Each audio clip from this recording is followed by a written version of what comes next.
കൈത്തറി എന്ന് പറഞ്ഞാൽ ക്ഷമയാണ്. അന്ന് 1500 തറി ഉണ്ടായിരുന്നു. എൻ്റെ ഒരു 20-20 വയസ്സിലൊക്കെ ഇവിടെ ഓരോ വീട്ടിലും 4-5 തറികളാണ്.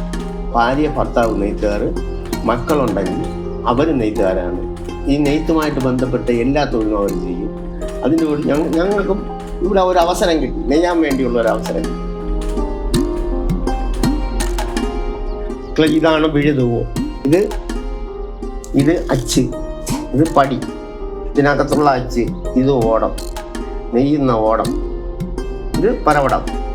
തുണി ചെയ്ത് വെച്ചാൽ തുണി ചുറ്റി വയ്ക്കുന്നതാണ്.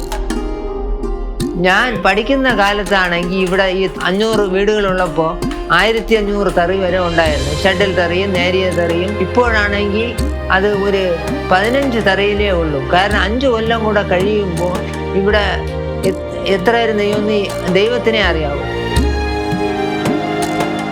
എത്ര വർഷം കിടക്കണമെന്ന് അറിയാമോ? ഇരിക്കുന്നവര് തന്നെ മരിച്ചു കഴിഞ്ഞാൽ പിന്നെ അത് ഒന്നിനൊന്നിന് കുറഞ്ഞു വരാ.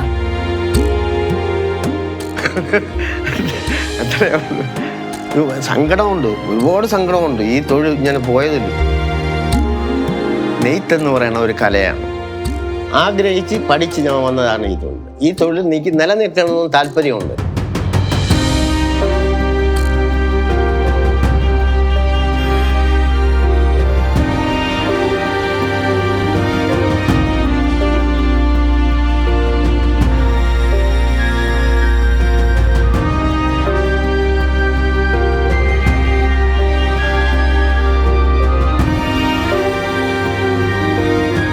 ബാലരാമപുരം കൈത്തറിയുടെ ഈറ്റില്ല മകൻ.